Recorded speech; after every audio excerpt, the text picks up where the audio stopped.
super sfida javës së 10, Egnatia Vllaznia, takim që pëlluhet në stadiumin Arena Egnatia. Jam me gazetarin e një njohur sportiv të KHL-shëm Anton Cicani, përfaqësuesi shumë në mediave. Kujtoj kohën e bashkëpunimit në Sporting Express Cicani. Shumë e vjetër, rreth 12-13 vite bashkëpunim gjithmonë shumë i mirë dhe cilësor.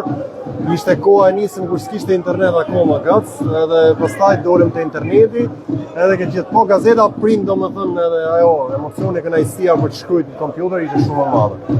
Kalojmë tek ndeshja, pam pjesën e parë, pati momente interesante, kërcënoi Egnatia, por finalizoi Vllaznia.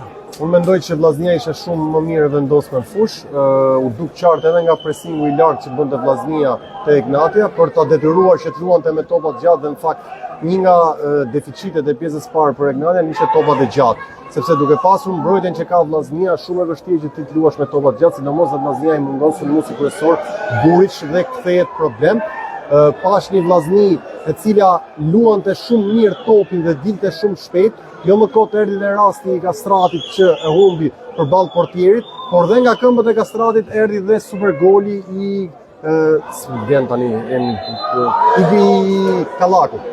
Por edhe Ndreca kërcënoi me një Ndreca pati rast shumë mirë, po t'ishte treguar më i qetë, edhe mund shënonte aty, por duhet themi dhe super pritje nga portieri, sepse ishte i pozicionuar mirë dhe nuk është e lehtë që ti ta gushtosh topin në afërsi aq të madhe, aq vogël. Cicani duke parë forcat në pjesën e parë dhe çfarë prodhoi pjesa e parë, si e parashikoni të dytën, sa po ka nisur? Unë mendoj që pjesën e dytë Egnatia do tentojë të barazojë ndeshjen, por Vllaznia me kundërshtume, me lojtarë të shpejtë që ka, Murataj, me Bale që ka eksperiencë, por qof dhe me Kastrati dhe Kallaku, mund dali dhe mund krijojë probleme. E shoh protagonist në sajt e kundërshtumeve edhe mbrojtësi Njako që është goxha i mirë për të dalë përpara dhe për të shtyrë.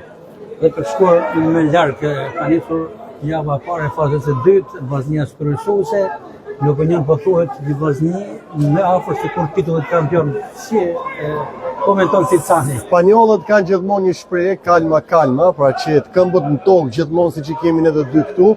Dhe pa fluturuar, sepse populli shkodran e di mjaft mirë që me një pik ujë është entuziazmi, po ajo pik ujë pastaj kthehet në një fuqi të madhe që bëhet edhe presion, domethënë dhe përgjegjësi shumë e madhe për futbollistët e Vllaznisë, që nuk duhet ta kenë dhe duhet punojnë dhe duhet ndjekin trajnerin Martini, i cili ka thënë që fillim sezonit ne duhet ecim ndeshje pas ndeshje dhe jo të projektohemi lart.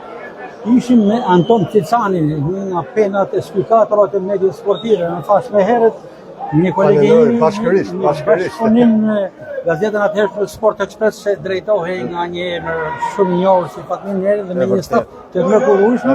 Por Cicani tashmë në mediat e tjera dhe sfundi në median kombëtare TV Klan, apo jo? Jo, unë jam tani te Telesportit, e Versus Podcast dhe i kam hyrë një rrugë tjetër, por që është rrugë e metodologjie e kohës sotme.